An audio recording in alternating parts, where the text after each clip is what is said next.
worked for a company called Snitzer. Snitzer. Yeah, it was. Actually now it's Radius Recycling, but he ran a yard down in Birmingham. And right out of high school, he hired me to go down there, and it was. I think it was like my parents wanted him to hire. It was hard work. Yeah. Wanted them to hire me to make me to go back to school. Yeah. I just like fell in love with it. Yeah. And I just kind of worked my way up to just being a general laborer, and then work my way up through the ranks, going being a scaleman, then like a department head over like the in scrap you have like two different, you have ferrous and non-ferrous, Yeah. which Yeah. is I was over the non-ferrous. They actually got a yard in Atala.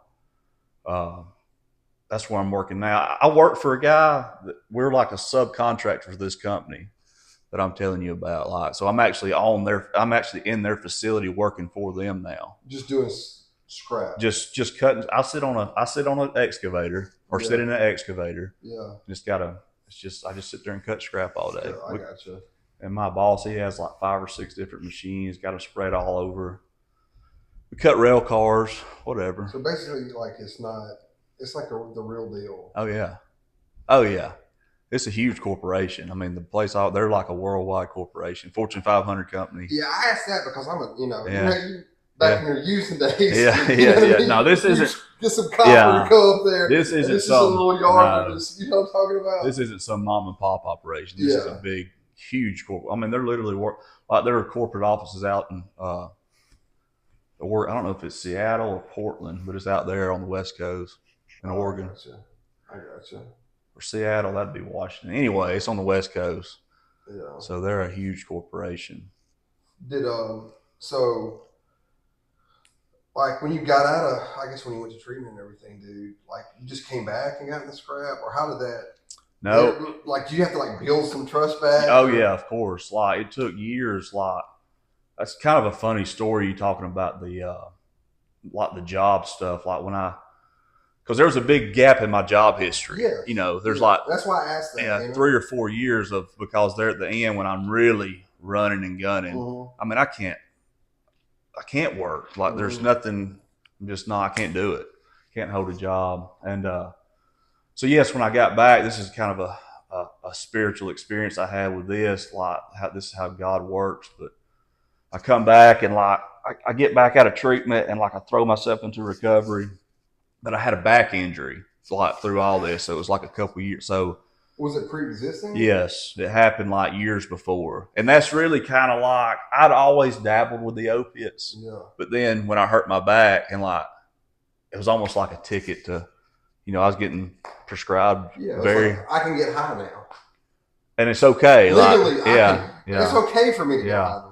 And of course, I'd always run out of my medicine, take too much, like The always. last 3 days, Yeah. I'll be doing good, but Always. you know. But so I get home and I throw myself into recovery and I get I have a back surgery in recovery. And like I was always worried about that, like because I'd been sober about a year and I was like, man, I don't want to take this pain medicine and like release the phenomenon of craving again. Yes. But it's really funny how like if you're in the middle of recovery and you actually need the pain medicine and you actually take it the way they tell you to take it, it doesn't do that. Like, and I had some stuff built in there. I was spiritually fit. My dad controlled the medicine, so I didn't go on another run like I had feared I might. But anyway, I get my back fixed, and so the first place I go to try to get a job was I didn't know what to do because I had this huge job history, gap in my job history. So I just like the people they told me in recovery,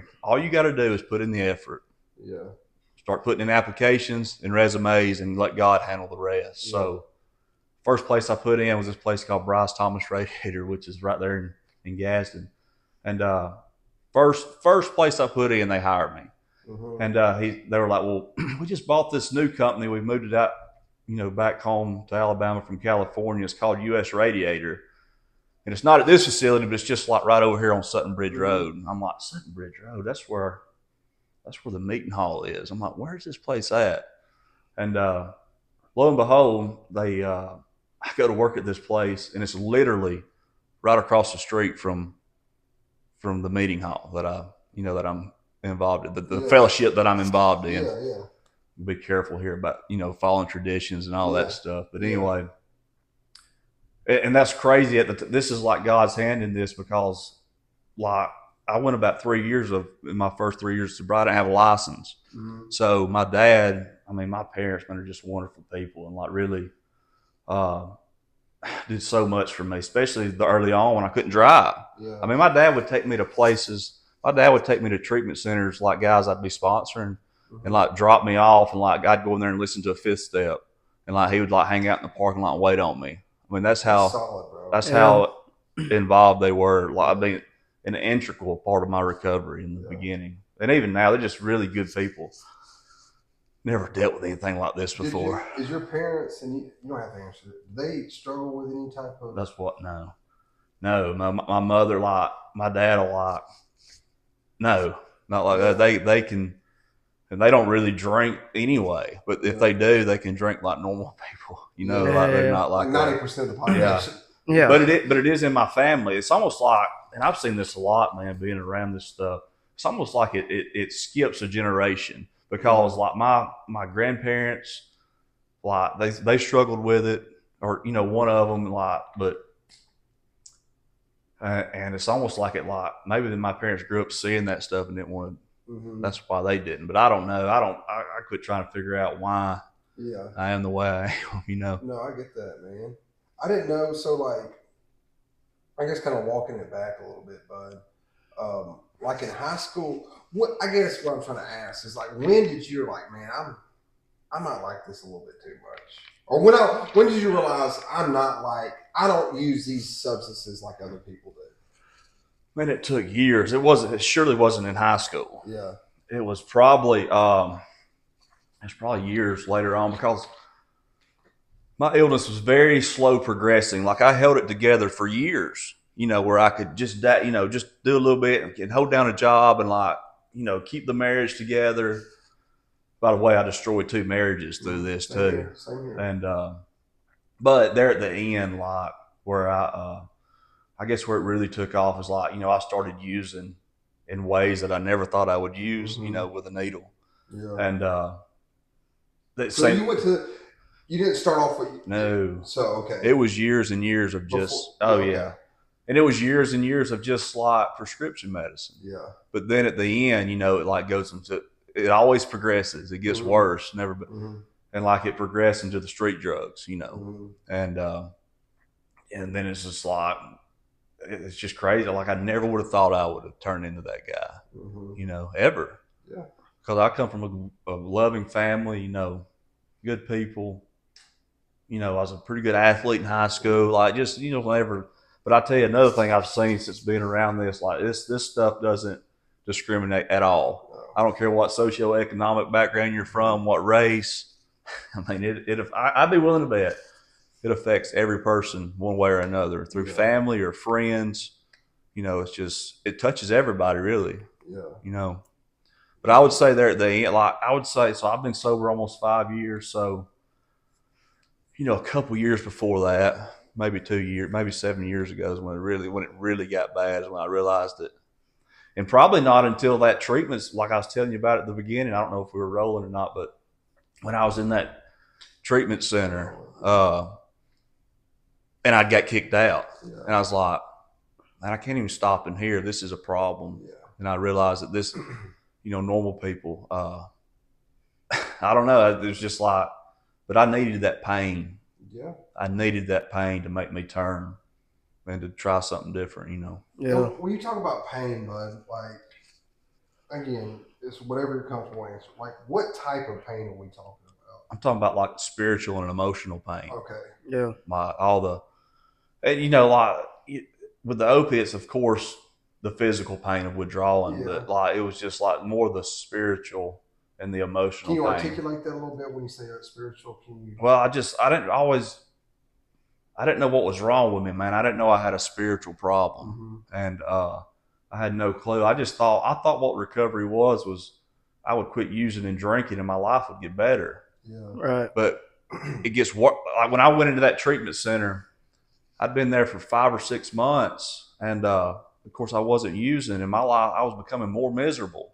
And I'm like, why is this happening? I'm not using. Like, what is, I thought that's what recovery was, is that I physically separate and that my life gets better. But it really, if I'm not working a program and if I'm not working on the spiritual aspect of the disease, my life gets worse. Can you share what program you work? Yeah, I'm in AA.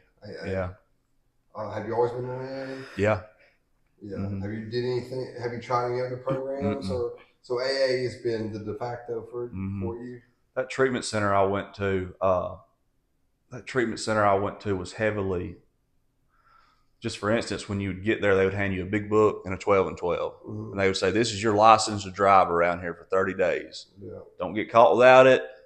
They had what they called pews before every meal where you'd have to sit down and like, for I don't know how long it was, 10 or 15 minutes before each meal, the new guys, they called them under 30 days. And you'd have to sit there and like just reading your big book. Yeah. And that's another thing. I always thought that that wouldn't work for me because I was more of a drug user. Yeah. You know what I mean? Yeah.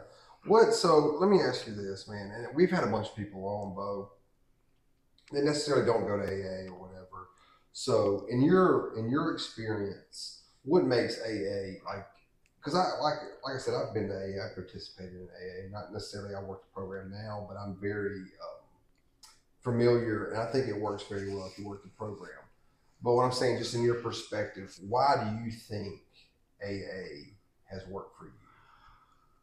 If that makes any sense. I guess it's because it just gives you very specific instructions. And it's just always about the action of the program. Just for instance, like, in the big book, they have prayers all throughout the big book. Mm-hmm. For instance, like where my recovery where I had my spiritual awakening is when I said the third step prayer for the first time and I meant it. Mm-hmm. And I said the third step prayer this morning too. Yeah. I did the first day I got sober, I did it on my knees. This morning I did it on my knees. Mm-hmm. And it's just kind of like the prayer is written in the book and I don't have to add anything to it. I don't have to it takes the thinking out of it for me. Yeah. Really all that I'm supposed to do is just take the action of literally getting down on my knees and saying that prayer exactly the way it is in the book. Mm-hmm. And that's the way I do it. Yeah.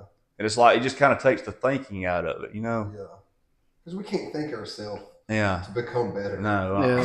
If we could, I would have thought my way sober a long time ago. That's right.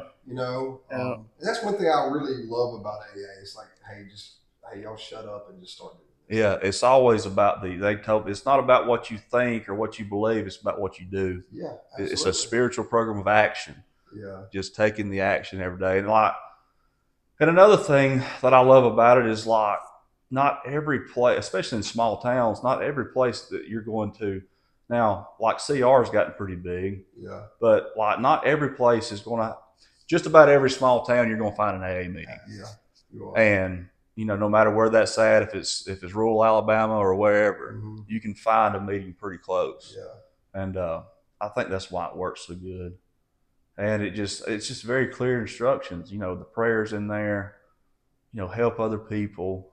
Mm-hmm. All that stuff. What do you do to serve other people? Like, how does that entail that? I try to keep 2 commitments a week. So I have back home. There's 2 treatment centers. One of them is Rafa. Yeah. I don't know if I've ever heard of it, and the other one is the Fellowship House, and they're both right there in Atala, which is like right outside of Gadsden. And they're all right there, or they're both right there together. But I keep like tonight, I'll go to Rafa at 6, mm-hmm. and my service commitments are I try to keep 2 a week. I don't always. I'll miss some every now and then because we're human, but I try to keep 2 a week. And I tell you, if you're ever hurting to find sponsees, if you'll like start carrying a meeting into a treatment center, mm-hmm. you'll have so many people calling you, you won't even be able to think about yourself. Yeah. I mean, you'll be constantly guys calling you, taking guys through the steps, and that's what it takes for me. Mm-hmm. Like I have to. That's where I get a lot of sponsees. Yeah. Guys get my number and we'll start working the steps out of these, treatment centers. That's really for me has been the lifeblood of my recovery. It's just, and I don't, every time I go to a treatment center, I don't pick up a sponsee, but it's just the willingness of getting in the truck, going out there on a Sunday afternoon when I sometimes don't necessarily want to. Yeah, of course. And I just go out there and we carry a meeting to them. Yeah. We'll go out there and just have a meeting. And then if somebody hears, a lot of times they'll come up and say, hey, will you sponsor me? Yeah. Then if they don't, it don't matter. My job is just my job is just to be there. Yeah. You know. Your goal is not to go out there like, hey, let me get spots. No, I don't. Yeah. I don't ever go after them and say, hey, let me sponsor you. Yeah. I just kind of like let it happen. Yeah. You know. How is that? So you obviously sponsor people. So how has that translated like to other aspects of your life? Oh man, like when I'm thinking about other people and trying to work for them, like I don't have time to think about myself. Yeah. It's really been the most beautiful thing. I can't think of anything else more wonderful in recovery is like seeing a guy. You know, you get a guy that's miserable, that can't stop using and drinking. Mm-hmm. You take him and you start working the steps with him, and you literally start watching his life change before your eyes. Mm-hmm. Yeah. And like the family starts coming back, and like they're become, you know, good men, good people of society again, going to work every day, all these little things. And then even cooler than that is when you have a guy that you've helped sponsor, see him go back into those places and he starts sponsoring people. Mm-hmm. You know, that's really the coolest thing of that. And I've got a couple of guys like that do that. Yeah. You know, just do the same thing that I did for them. You know, just give it away, man. Give it away. Yeah. Yeah. Just give it away. Let me ask you this. It's kind of flip side of that coin, man. Like, I know sponsoring people can be kind of taxing at times, obviously. Yeah. What do you do to take care of yourself? Because I know, look, I don't understand, like, it's giving it away, but sometimes you got to step back. Yeah. And kind of like, all right, hey, I need this, or like, I'm not your go-to on everything. Because we just talked about this in the interview before this, Bo, was like, hey, ultimately, I believe our recovery, our sobriety is my responsibility. Yeah. You know, and but how do you, I guess, when somebody, I'm not saying taking it serious, but like, you know what I mean? Where do you draw the line for yourself is basically what I'm trying to say. You kind of just learn as you go, man. You just kind of feel yourself, you know, feel it out. Like it's just really the experience that you have. I've never told a guy no, I can't sponsor him. Yeah. I don't care how many guys I got. If he's wanting to, I'll make time. I'll figure it out. But that being said, it's like I don't even have to like put a lot of effort into doing that because not everybody that asks you to sponsor them is going to call you. They're not going to work the steps. So a lot of guys just fall off and you don't ever hear from them again. So it's kind of like it takes care of itself almost. It always takes care of itself. Yeah. You know, guys in treatment center, there's drugs in there. People get high. They get kicked out. You know, they don't know where they go back to jail, and you just know. So it kind of like takes care of itself. Yeah. Yeah. Hey man, I want to kind of switch gears here, bud. And if you're comfortable. Yeah. Do you care about sharing anything about that wreck or anything, or how that happened? Yeah, I will. That company the company I was telling you about, that Schnitzer. I was let's see, I was like 28 years old, so this has been a while back. I was over in Atlanta for a senior managers meeting, and I was coming back home. I was running a yard down in Selma for this company, and I was coming back home. This was like this was actually Good Friday, right before Easter, and we'd left that meeting. I was coming home, and I was just drowsy, and caused a wreck. Man was killed. State trooper was hurt, and you know, I'd never been in any trouble at this point. Never did it. You know, nothing was. And you were 100% sober. Yes. Okay. Yes, at the time, At yes, the time, okay. Yeah, but because you know, it was like a negligent vehicular homicide because I was driving drowsy because I'd been at that meeting. Yeah. And so I just had, you know, and then that was on a Good Friday. They take me to jail. They thought I was DUI. I mean, they see a young guy, and they thought I was DUI, but I wasn't. And anyway, I ended up still getting sent to prison. Over this wreck. Yes. But the difference is the sentencing was I got a 15 serve 3, which is like, if I would have been DUI, it would have been about a 30-year sentence. It's a big deal, big difference. Yeah. And so, man, I thought my life was over at that point. Like, and I carried this with me. You talking about like resentment and stuff. And I didn't realize it until I got in recovery that that was the resentment and all that stuff was what was keeping me going back out. I never had dealt with any of that stuff. And so they send me to prison. I go, and ended up the judge, man, like he gave me a sentence reduction hearing about, I don't know, 3 or 4 months into that sentencing, and like he was like, I'd seen his quote was like, I'd sent a lot of men to prison knowing they'd die in there, and it never bothered me. But he Yeah. said like my case had kept him up at night, like pacing the floor, because he like the way the law, like he had to do something and he really didn't want to. And so he took my sentencing to a 15 serve 3 to a 15 serve 1, and I did about 7 months of that 1 year, 7 or 8 months. I can't remember. It's been so long ago, and a lot of that stuff I've kind of like, I think I've mentally blocked it out, Yeah. because it was so traumatic. And so you would think something like that would like scare you into like not using this stuff anymore, but it So you were didn't. getting high before all that stuff? Yes, yes. And you were full blown in addiction before this, or? Yeah, yeah. Like when I say I was like, I think I was taking Suboxone at the time. I So gotcha. this is just my opinion and my experience. I don't believe that Suboxone is like being sober. Yeah. Yeah. We talked about it. My Yeah. friend was a doctor. So That's just it's a bridge. You can be. Yeah. It's a tool. it's a tool to use. You used to that, but Yeah. long term, we Yeah. don't believe that's No. the answer. Yeah. Again, that's our opinions. Yeah. So Yeah. They I saw in treatment one time this quote that said, there's no chemical answer to a spiritual problem. Yeah. I always took that with me, that Yeah. I always think about that. So that happened, and like, but I can see the hand of God, even through all that, man. It was like, in the moment, it doesn't feel like God's working.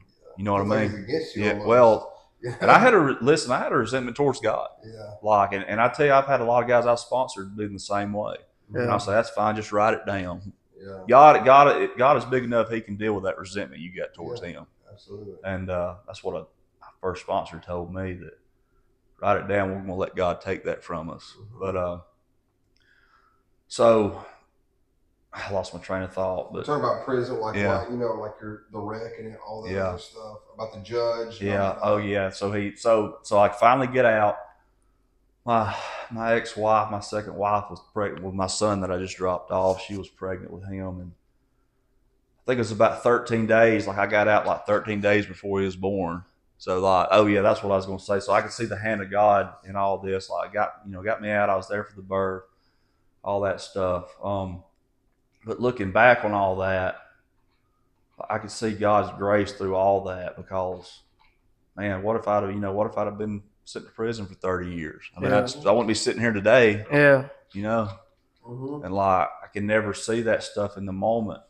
But it's always, even that last relapse, like it feels like pain and misery, but in the moment, it's like I can look back and say that's where I grew from that stuff. Yeah. It takes that pain, because I'm so stubborn, man. I'm not going to do anything different Yeah. unless that pain has got to be there. It's got to be overwhelming. It's got to be there, man. For me to turn to God and to like do the things that it requires to get sober. Mm-hmm. It's going, because some of that stuff's uncomfortable, man. Writing an inventory, Yeah. telling on myself about all these things that I've pushed down all these years, making amends. Yeah. The people I've harmed, that terrified me. Yeah. So, but when I've had enough pain, like all that stuff, I'm just like, I don't want that pain. I'm willing to do the other stuff Yeah. to get out of that pain.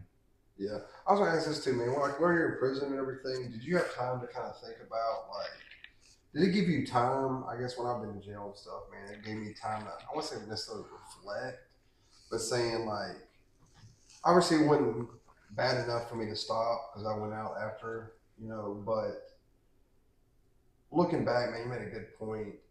When I was in those moments, man, this will sound crazy. I needed to appreciate that pain more. If that makes any sense, it's Yeah. like I needed to learn from that pain more, man. Did you Yeah. deal with any of that Mm-mm. in prison or anything? I was so selfish and self-centered. Like I just couldn't think of anything except like get me out of here. Yeah. Like I never thought about any of that. Yeah. So even like your day to day or whatever, it was just like you're ticking off. Oh yeah, man. I was just like, yes, I just wanted to get out so bad, Yeah. and it was just, I don't know what I was thinking, man. I was just an insane person, I think. Yeah. Because then I'm in there and like and I don't know anything about this. Like, I mean, like if something happened to me like now, like I would like know to lean on God and to be in prayer and to, but at the time I'd gotten so far away from God, man, I wouldn't even pray. I wouldn't even pray like when I was in trouble. Yeah. I was so self-reliant on myself, and I just wouldn't do it. Yeah. You know, I hear you talk. Go ahead. Maybe it was just because I was mad at God. Yeah. You know, I talk about that resentment I had towards Him. Yeah. How did you? So I hear you talk about God a lot, man, and how you lead on God. Like, how has that helped you? I don't want to say necessarily maintain or be in recovery, but really just recovery is one aspect. But I'm saying your whole life comprehensively. How has that shined a light throughout everything? Man, it's really everything. Like the relationship that I have with God today is it's really incredible, and it goes out into everything that I do, into my family, everything.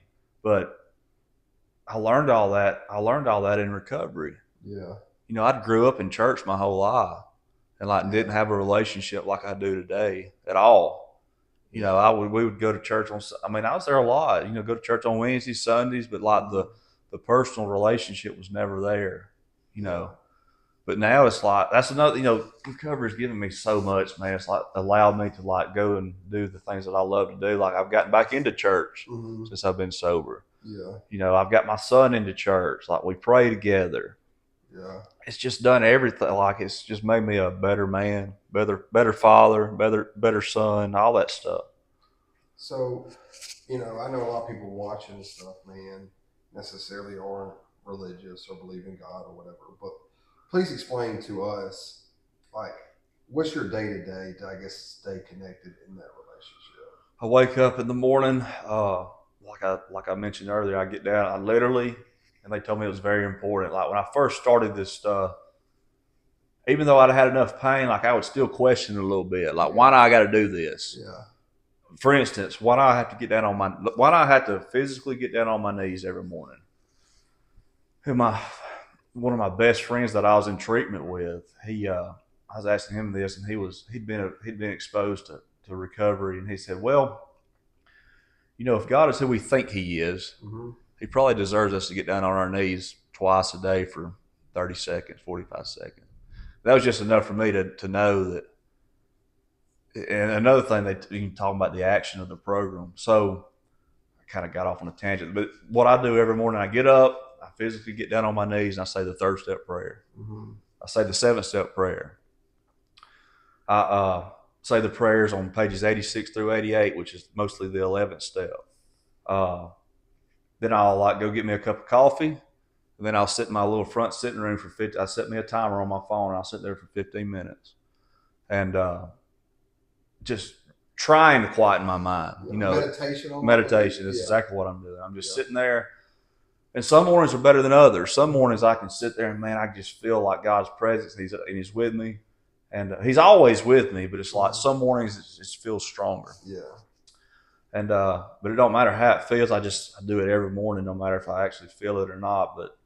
And then I'll get up and go to the gym. That's another thing that's got me that's come back into my life since I got sober. Like all these things that I used to love to do that was taken away from me or that I gave away through addiction.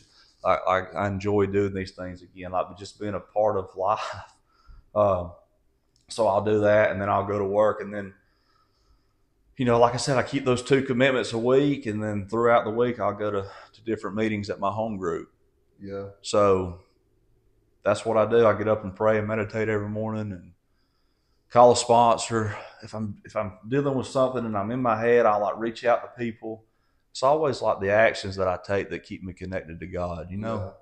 Yeah. Actually living it, you know what I mean? Oh yeah, a lot. It's routine. Yeah, it really is. That's for me is that routine. It's waking up, making my bed, doing just like first step things. Yeah. Just like you gotta like how you start your day. Yeah. Especially for me, like I can tell when I miss something. Yeah. It's like I'm like, dang, I'm like, oh, I didn't do that, and it gets in my head. Yeah. But it's a good thing to have. Yeah. You know what I'm saying? Just because it keeps me on my toes. Yeah. You know, it's like it instead of thinking about all these crazy other things. That's what I think about. Yeah. I can focus on something without having, all these crazy thoughts. Like, I got to get this done. Well, I got that done. And it's little, minute Yeah. stuff. And it adds up during the day. So it's like a video I watch all the time. It's like, that Navy guy. He's like, he's talking about waking up, making your bed. Everything can go awry during the day. Yeah. But you come home, your bed's made. Mm-hmm. You know what I'm saying? It might be so little to some people, but it's powerful in a way, because not just by making your bed, but doing the little routine things. Yeah. And just that's what's really got me to this day is doing things I don't want to necessarily do. Yeah. That's why we do this, is to try to help people in our own little way, Yeah. to talk to people, to meet the people. Like we said right before this, it's like our social thing, instead of going out and doing stuff, like to bars or downtown. This is how we socialize. Yeah. This is and just talk and have a good time in a way, like and learn something. Honestly, Right. that's what I like doing. Like just learning new things, because I wasn't through my addiction. I didn't care to. Oh yeah. I didn't care about people. Like I was very self-centered too. Yeah. So it's funny because I went to jail on Easter. So, yeah. So Yeah. I was sitting in there Easter Day, dude. It killed me, but yeah, dude. We all have our different ways of recovery. Yeah. And it's finding your own thing, like helping people. Yeah. That's a big part, honestly, is because in learning to see people succeed is what I mean by that is like, not only you want people around you that want you to succeed, but to not be a self-centered person is like loving to see people be great. Yeah. Having that, like you said, you see people grow every day Mhm. and being their sponsors and stuff. So it's like, I've thought about it in a way, because I love to just, I've when we started this, I've always wanted to help people. Yeah. Never knew how to do it. Or if through my addiction, I thought I was helping people, but I'm doing it the wrong way, Yeah. or I'm giving false advice because I'm living Yeah. the same life. I'm like, oh, you should do this. Well, I should be telling myself that. Yeah. So, it's crazy though, but I was going to ask you this, Bo. I know you've been in the program for a minute, man. So somebody that, just take us, for example. You have a lot more time working the program than say we do. But someone that say just now starting off, and I know right when, because I've had 18, 20 months sober before and then relapse. I have these stints. But somebody who's like just now starting off in this recovery journey feels super overwhelming. They don't know what to do. I don't know. They just really they feel lost per se. And I can take myself back there. I don't know if you can take yourself. What is something you could kind of coach them or tell them, like, hey, it's going to be all right, or like what they need to do to kind of start biting off into recovery? I mean, really, the thing that I always suggest to guys I sponsor is to like work the steps like you're a drowning man. Like you'll hear people talk about like, take your time and like you take your time doing this, but that's not been my experience. The quicker that you throw yourself into recovery and actually working this, not just going to meetings either. I mean, that's a huge part of it. Going to meetings is pivotal to staying sober, but it's really like working the steps. And then throwing yourself into helping others. Yeah. But there's a lot of work between 1 and 12, Yeah. There's a lot of work. You got to get rid of a lot of stuff. All that stuff that, that you push down, that comes out through inventory. Yeah. 4th and 5th step, and then start making amends to people, and then really, because man, when I first got home from treatment, I fell in with these guys, and I'm just really fortunate that I did. They're service junkies, in the group that I'm a member of, and like they're pushing me like early on, like come back to these treatment centers with us, start helping us. I just felt so inadequate. Like I don't know what I'm doing. And my first sponsor, he was just like, man, there's a chapter in the book called helping others, working with others. Read that, and then you'll figure it out. Like it's not a big deal. But that would be my thing would say just to throw yourself into helping others. Yeah. That's been the key for me anyway. But help yourself first. Yeah. No, I'm not saying Yeah. anything, but you know what I'm saying?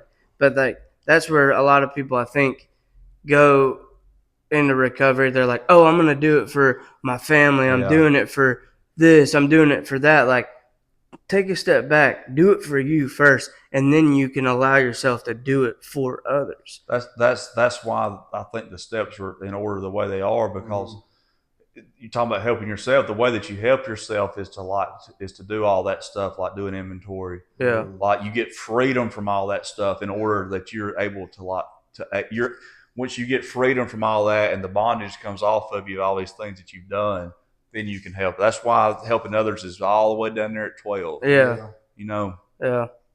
Yeah. And that's, but I've seen it through my time too. It's people, I feel like, skip those. Yeah. They're like, with AA, I've done AA, didn't really take it serious. This was like before I even got sober. So I was going to AA meetings drinking, and like I was like, and thought I was hiding it. Yeah. But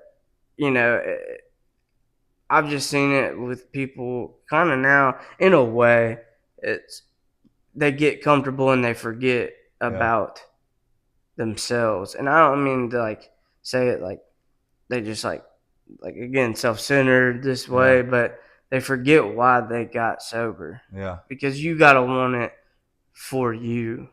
And like I try to explain that. There's a lot of people ask me questions about that, and it's like, man, I had to get over the fact of trying to help everybody. Yeah. You can't help everybody. You can't. You can only do so much, but you can't. But what do we always say? It's like you got to have your glass full. Yeah. Before if you're half empty, man, that's all you're gonna give people. Yeah. So like, there's times where there's those days. You can't just try to help somebody every single day, because I'm talking to me, because I've been learning that lately. It's like, because I feel dry, man. I'm like, dang. Well, now I got to go back, and refocus my mind, and then I can allow myself to talk. Because there's some days I'm like, I don't feel like I can even talk to you. Like I can't. My mind right now, I try to be there and listen, but there's some days it's just like I don't got the words to say or to tell you how, because I feel the same way. Yeah. So it's like, I don't know. I might just be rambling, but it's just kind of, I've had to figure that out myself, is like to really do it for me in the best way I can. If that makes any sense. You have to do it for you. Like, there's no, I always wanted to do it like to get the family back or to get the wife off my back and all that stuff. And none of that stuff is sustaining. Yeah. It will not last. Yeah. For me anyway. Yeah. It did it for me. It's like you try too hard, Yeah. and then it pushes more. Pushes more. It's like you said, letting God take control and just allowing those things in your life, because in His due time, He'll put them in there. We talk about it all the time. Is like, because we want to start a company of this, we want this to grow, we want that, but it's patience, it's time, it's putting in the work. Yeah. You have to put in the work every day. So it's and think about it on a daily basis, and then in God's due time, man, He'll put it in your life it might not be the thing that you really want, and then you have to be okay with that. Yeah. You have to be. Yeah, you brought up a good point. Both of y'all mentioned this on it. I was going to ask you, Bo. Man, like I struggle with patience. So, and it's just like, because I've been, like I said, I've been sober for a lot of stints of time, man. and the things. So it's like you lose all that. You know, you lose the family monetarily. And look, man, I want to have nice things. Yeah, I want to of have course. a nice house and Yeah. all that. And now that I'm doing well. It's like, you know, I'm sober. I'm doing the things that I want to do or I need to do, and I'm like clear headed, I'm clear minded, and like putting in that work. But it's like I want all those things I had back now. Yeah. You know, it's Oh, like, yeah. well, I'm doing good now. Like I'm giving, like doing all what I need to do. Okay, but I really struggle with it because I get so frustrated, Bo, and it's like, oh my God, this is taking forever. Yeah.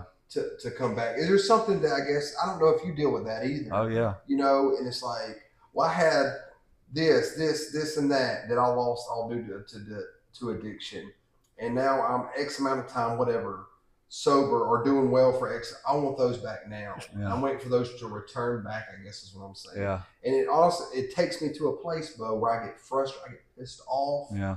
You know, I'm like, well, is this even worth being sober now? Because I can't, you know, all this stuff I lost, like, you know, I'm weighing them out. But what is something, I guess, I don't know, do or how you help cope or what do you really do, man?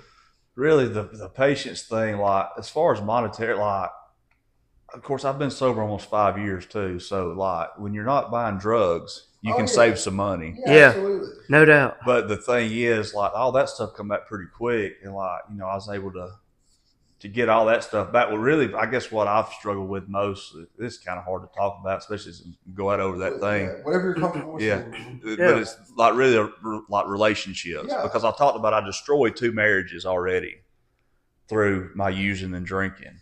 And like now that I've been sober, like I really struggle with that because I want a wife again. Like I want a chance to get it right this time. Yeah. Not be perfect, not, you know, but like to get it right and to like to have a family again. Which I mean, I got a family, you know what I mean? Yeah. Yeah. I want a wife, Yeah. you know, all that stuff. And like I've been so, and I deal with that. I've been sober, you know, almost 5 years. I'm helping all these people. Mm-hmm. Where you at, God? Yeah. You know, like so that's the area of my life I really struggle with the patience. Yeah. Is in the relationships. And so, but you know, man, I just like keep doing the same stuff. Even though like when I get down or I get frustrated, like I just keep doing the same stuff. Yeah. And I know that the thing is, I know God's timing. Like God does not make mistakes, and His timing is always perfect. Mm-hmm. Even if it's not the way I want it to be. Yeah. You know.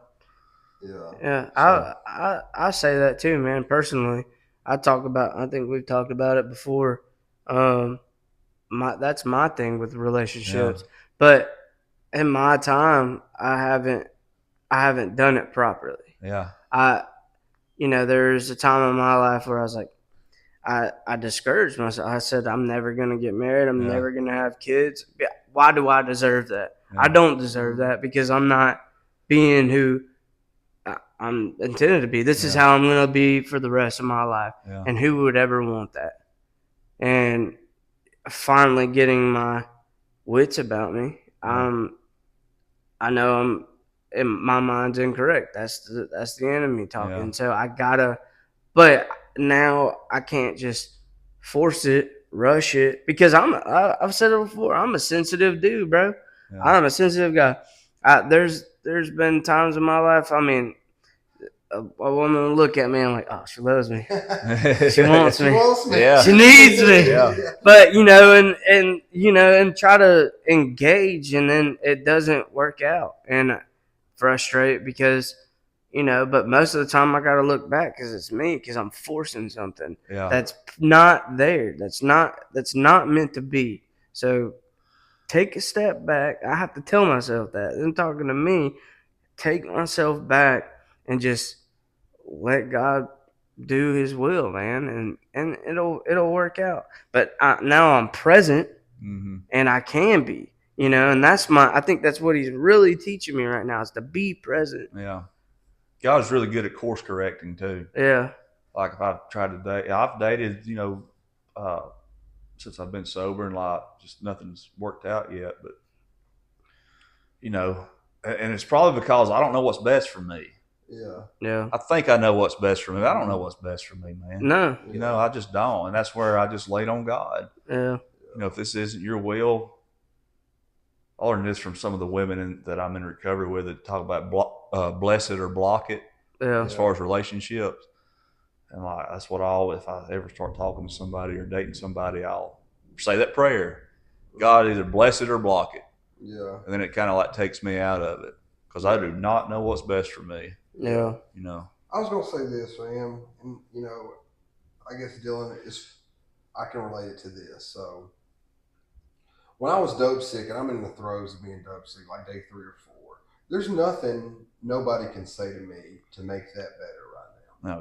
Oh, yeah. There's nothing. I don't care. Oh, it'll get better. Like Yeah. I don't care what you have to say. Yeah. I'm so miserable right now, and I guess like too, it's like when you're lonely, when you're frustrated, all that other stuff. Man, when people tell me, "Oh, Chris, it's going to work out. It's going to be okay," like I know that, but it's like sometimes when you're the one paddling upstream, you're like, Yeah. it's hard to see those things. It's hard for me to see Yeah. those things of the patience of the hey, God doesn't make mistakes. Yeah. And I have to tell myself at times that like, yeah, it sucks. Like I was saying earlier, it's like almost not appreciate the pain. I don't know how to articulate it well, but it's like this pain when things start working out. Like take yourself back to how miserable things were. Yeah. And it brings me to a place of like gratefulness.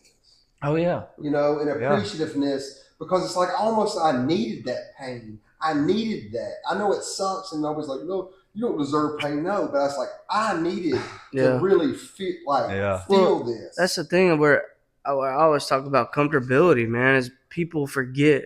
That's what I was saying earlier. People forget where they came from, how they got there. Mm-hmm. Don't you live a comfortable life, but don't forget, because when you forget, man, to me, it's because I find myself doing it all the time. I'm like, oh, I can go do these things. No, I can't. Yeah. No, you can't. Mm-hmm. You got that's where your mind will get you every time. It's like, oh, well, I've been sober for 10 months. Yeah, I can go interact at these bars and be just fine. There's alcohol everywhere, and I'm an alcoholic, so why not? Yeah, great idea. You know what I mean? And then I have to reel myself back in and be like, no. Like if we go to places to visit, it's like me and Chris will go downtown and like stop by and but I got a accountability. You know what I mean? That's right. It's not saying that's right or wrong. I'm just saying I've got somebody to reel me back in. Yeah. He can't just stop me from ordering a beer or something. Yeah. But at the same time, for me, it's like I'm gonna let him down. You know what I mean? I will let Chris, if I do this, because that's my dog, man. Yeah. He's my boy. We do this together. We do pretty much everything. I call him every day, and my other people, man. That's my sense of my self-centeredness. Yeah. I'm gonna let these people down. Oh, I did all this work to let him down. Yeah. And that's where we're not advocating to go out to bars. No, no. We're not saying that. We're just saying hey, we dropped by because somebody's birthday. You know what I mean? Yeah. That to go in there and hey, we're a bunch of friends with there shooting some pool. We'll go in there for I don't know, an hour or something like that. We're not advocating to go out there. I don't go all the time. No, I'm not. We're not saying that. And if I meant even formally even somebody would think I'm saying that, I'm not. Yeah. I'm just saying but at the same time, I can't. Yeah. It's dropping by. That we were talking about this earlier too. Is I have a sense of knowing now I can leave. The freedom of leaving places. Mm-hmm. If I get uncomfortable, if I get anything, I can leave. Mm-hmm. I'm sober now. I can drive anywhere in the world. Yeah. Not saying I can't get in trouble for something, speeding, this and that, but I know I'm sober. Yeah. They're not going to catch me for a DUI, so. Talking about going to bars and stuff, I wouldn't advocate doing that either. No. At all. But I always think about the part in the book in the 10th step where it's talking about the 10th step promises, talking about being placed in a position of neutrality, mm-hmm. safe and protected, which means I don't think about using or drinking. I don't think about not using or drinking. Like if I do the work, I can go anywhere and do anything. Like Yeah. recovery is about being free from all that stuff. Exactly. Yes. But I'm not gonna go hang out at the dope man's house either. No. Yeah, No, yeah, no, yeah, You know what I right. mean? Yeah. Yeah. But this stuff, the stuff that we do, it will give you freedom. Like there's a guy that one of my dearest friends. He owns a brewery and been sober longer than I have. Another lady that is a pharmacist that had a pill problem. Yeah. Another guy that's an anesthesiologist that had a fentanyl problem. Yeah. That they're all sober and they all got to go back to those jobs and like it doesn't bother them anymore. Yeah. Yeah. Because they're heavily involved in recovery. Mhm. I mean, I just think about being around all that high powered medicine and like not want to take it Yeah. Yeah. when that's your thing. Yeah. This is how powerful this stuff is. Yeah. Through the power of God, like all that stuff can be. It's just like God takes the desire out of you. Yeah. And I say this too, man. It's like, not that I'm there or whatever, I've attained it, but it's like, I think to myself, Tom, it's like, I'm not going to not live my life because somebody, they're going to have beer there. Yeah. I can't go watch a baseball. I can't Yeah. go to a Barons game because they're going to be serving beer. Yeah, that's Yeah. I can't go to this That's bar. what- All my buddies are there that are not alcoholics. Yeah. But they if I felt uncomfortable, like I said, we have the freedom to leave. Absolutely. But two, I still want to go see my buddies. That's right. Yeah. That's what I'm hang out saying. with my buddies. Is support. You know what I mean? Like it's not.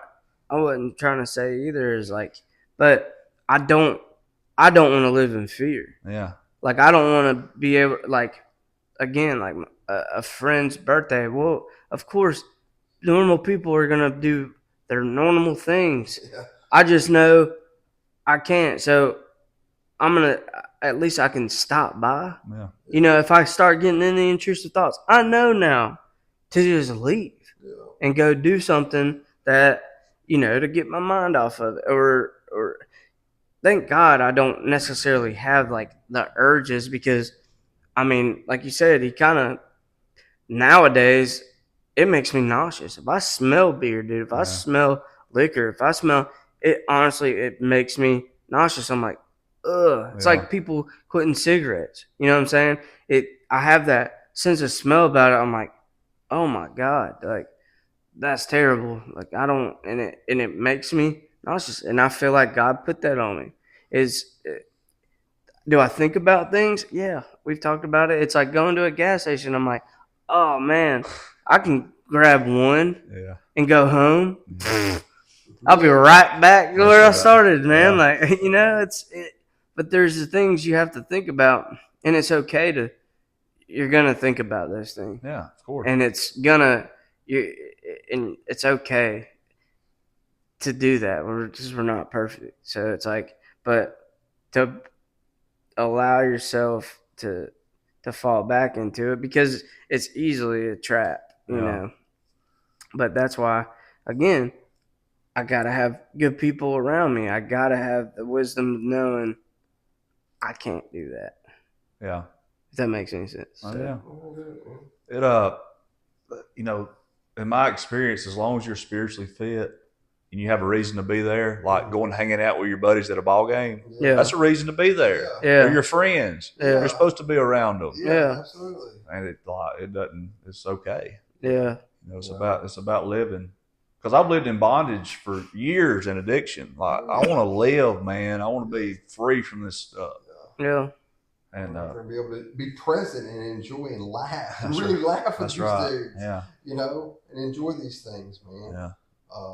But like I said, not that I'm always there or whatever. I always have to have, like somebody with me, or I got to be smart about it. Like I just don't throw myself in positions like that. Yeah. There's nothing wrong with that, man. No, I mean, it's funny, man. We've had some interesting, just stopping by places and like, it's again to me it's the enemy, but like we dropped by for a buddy's birthday and like we went and ate, but we get there and we're just all hanging out. He orders him a Diet Coke, I get a water, and this guy just comes up and starts talking to us and he's like, let me buy you a drink. We're like, nah, man, we don't drink, And he's just like flabbergasted, dude. He's like, y'all don't drink. We're like, no, man, we don't. We're just stopping by for a minute. You know, we got our thing. You know, he's like, I've never been around somebody that doesn't do that. And we're like, and it's funny, you think about it, and to us, it's crazy, but it's not, because we're like, me and Chris were talking, we're like, dang, what does this guy do? You know what I mean? Like, you don't hang around people that don't drink, you know? So it's like, but such a normal thing to people, which it was normal to He's probably one of us. Yeah. You know, But, but yeah, really- no. He's one of us. Yeah. Yeah, Think that's about what I'm it. saying. It's like, but like, it's funny people get so sucked into it. Oh, It's yeah. like they don't, you know, and we got people that talk to us and they're just like, I mean, we don't like push nothing on nobody. We're like, I'm at the point where I love celebrating it. I'm like, man, I'm 10 months over. Yeah. Like I embrace it, Yeah. and I'm going to. It's a You big know, it's an deal. accomplishment in life, man. It's hard. It's the hardest thing I've ever done in my life. So, and I like sharing it. I'm not gonna push it on you, but I'm like, you know, I would recommend trying it. Yeah. So, but a lot of people appreciate it, because where I was trying to go with it is it makes people think sometimes. Mhm. And I don't want people to like put shame on somebody, but at the same time, you can see it in their eyes. They're like, It's almost like planting a seed. they're like Yeah. one day. And a lot of people say that, and I'm serious. A lot of people say, they're like, oh man, one day. I'm like, well, you can do it. It's hard, but you can do it. And like, I've just see it and read people now. You know, it's and say what I gotta say, and that's it. And not like, oh, it's like Bible thumping. Yeah. You know what I mean? Like, no, you like you said, plant the seed, show people what God's doing in your life, Yeah. and hopefully they gain that relationship and receive what His That's love why I is. agreed to do this today, because I know this is going to go out and like maybe it could help somebody. Yeah, You man. know, like somebody could see it and say, "Man, that's okay. It's possible." Yes, You know, that's the reason I decided to do it. and we appreciate it for Yeah. real, Thank you dude. so, like, so much to be here. I know Yeah. you live in Gadsden, Oh, man. man, I know you're it's- taking time out of a Sunday. Yeah. Usually it's the days that people don't Yeah. chill, kind of want to do their own thing, man. When we say that, I know him and I, we mean it when we say. I love talking about this stuff, man. yeah, Because like, look, we can't get our time back. We can get money. We can get, Yeah. and somebody give their time to us. That's To right. have this, that's to me really that's a big deal for me. Yeah. You know, to sit down and not even just sitting down, but to be honest and share what Yeah. you're comfortable with sharing. Because it makes me better. Yeah. You know, and hopefully it helps somebody Right. Yeah. there to make them better or make them realize something or change direction, whatever it is, man.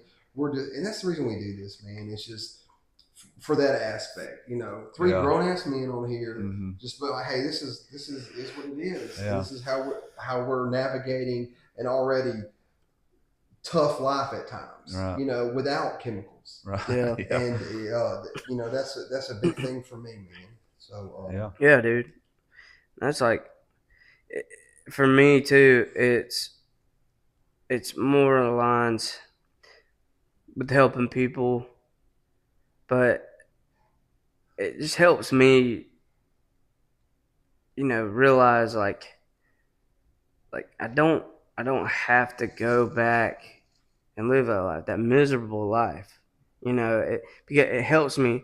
It's not like it's talking about it, you know, getting things out, and I don't have to none of us want to be that person anymore. So it's like that's where it helps me, you know, and like to help people realize that it's okay to talk about things, you know, and it's okay to be a man and That's and the to, thing. to get it out, dude. Especially as men, like we're so full of pride and ego, and like, you know, we don't really, because some of this stuff's uncomfortable to talk about. Yeah, Absolutely. and that's what I was gonna say is Yeah. like a lot of people, like, we've been humbled recently. Yeah. We've been super humbled because, like we were telling you a minute ago, we're used to just coming on and saying these things. We're just like, well, we're doing it, so Yeah. might as well let the cat out the bag. Yeah. But for other people, man, it's hard. Yeah. It's we in the shame, the misery, the things like we've done and felt, man. It's hard just to Yeah. let out, you know.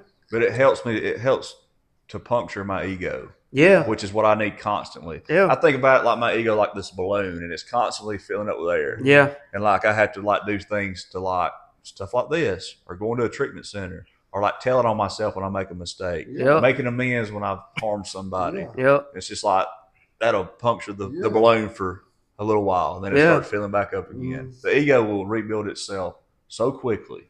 Y'all probably know that. Oh, I mean, dude. Absolutely. Yeah. That's why Yeah. I love doing this on a daily, or not daily, but weekly basis. Yeah.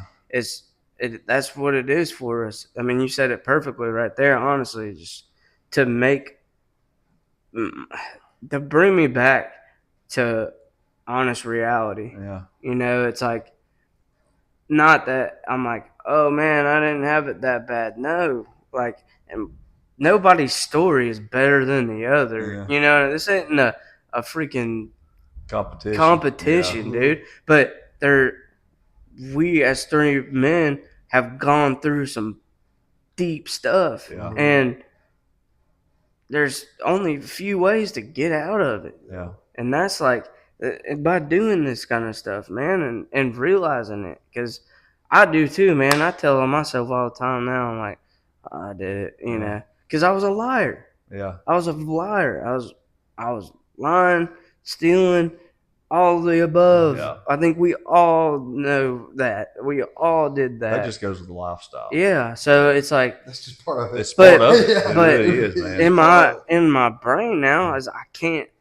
If I do something, I gotta immediately say it. It's like, why did you tell me that? I'm like, because I gotta get it out, like, Yeah. or it's gonna eat me alive, and it'll sit with me for days, weeks, or whatever.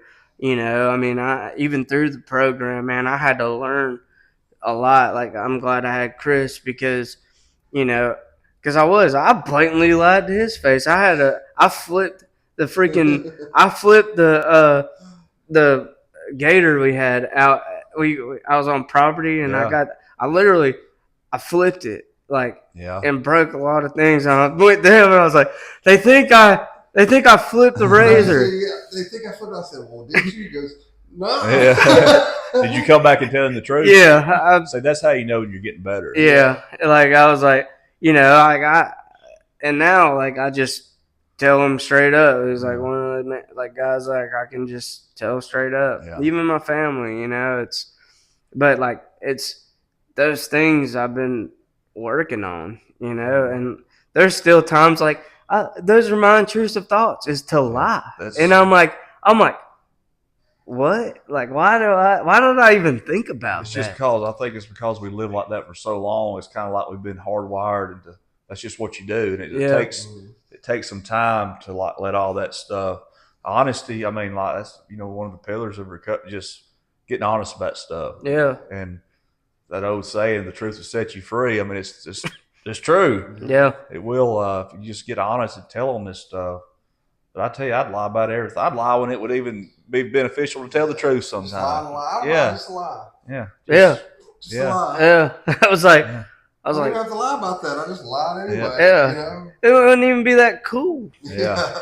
Even Yeah. though the line's not cool, but like, I lie about the dumbest things. Yeah. I'm like, Yeah. what? And dude, there's a long time where I lived a false reality. Yeah. And that right there will get you every time, because I started believing my lies. Yeah. I started believing the things I was telling people. Like, I'm like, and then, because especially, I know he does it all the time. You might too. You like, there's moments where you think you're like, I'm like, why did I know I said that, this so and so. I haven't even seen him in years, but I remember telling him Yeah. this. Yeah. Why? And he probably still believes it. Like, you know what I mean? Or she probably still believes it. Like, just this craziness, man. Like, it blows my mind to this day now. But like you said, it's getting better, man. That's Progress, not perfection. yeah. And it's day by day, step by step, and just Yep. going and living. That's where my fulfillment nowadays is knowing I am trying my very best You know, every Yeah. day. When I wake up, every single day. When I don't want to, I do it. You Yeah. know, it's those little steps, making your bed again, Yeah. like just little thing, like seeing something and cleaning it up as soon as you see it, as soon as you think about it. Mhm. Like, oh, I'll wait till later. No, I do it immediately. You know, it's like just little things I've been learning about me. Yeah. Okay. Well, I really don't have nothing else, man. You good, bud? Yeah, I'm good. I good, just, man. again, I mean, I appreciate this. I think this stuff's important. I'm Yeah. glad y'all are doing this. Yeah, man. Again, You we think taking it's the important time. for people like you, man, just to come on and again, dude, I'll say this 1,000 times. We just thank you for your time. Yeah, You know, I really do. enjoy it. It took us a little while to get together because I was Yeah. on vacation. Yeah. That's another thing. My family, like, I'm able to go on vacation with my family Yeah. today and like not have to be worried about getting drunk or running out of whatever, Yeah. being Yeah. sick on vacation. That was the worst. I just get to go and like be a part of my family. Yes. Yeah. And but we made it happen. Like, it all worked out perfect. I dropped my son off at the summit and was just right here and just Yeah.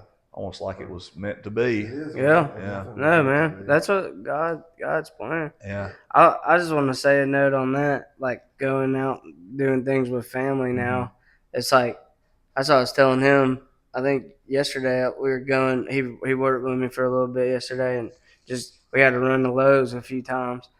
Through my addiction, I wouldn't have money to do that stuff. Oh no. And my last little quote I kind of want to say is like, and it hit me hard, and it might make no sense to somebody, but it did to me.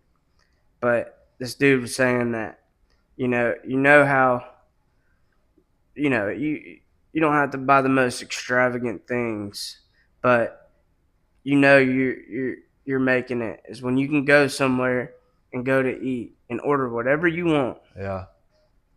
and not worry about it. Yeah. And that's a fulfillment in life, dude. Yeah. And I do that every time. I'm like, I can get the lobster. You know what I mean? I can, and the steak. Yeah. You know what I mean? And the appetizer sounds good too. Yeah. And that's that. It warms my heart, bro, Yeah. because I wasn't able to do that. Hey, make sure y'all show Bo some love, man. We appreciate y'all watching it. Thank y'all for tuning in and everything, guys. We love you. Like, subscribe, again, comment, show them some love, man. We appreciate y'all.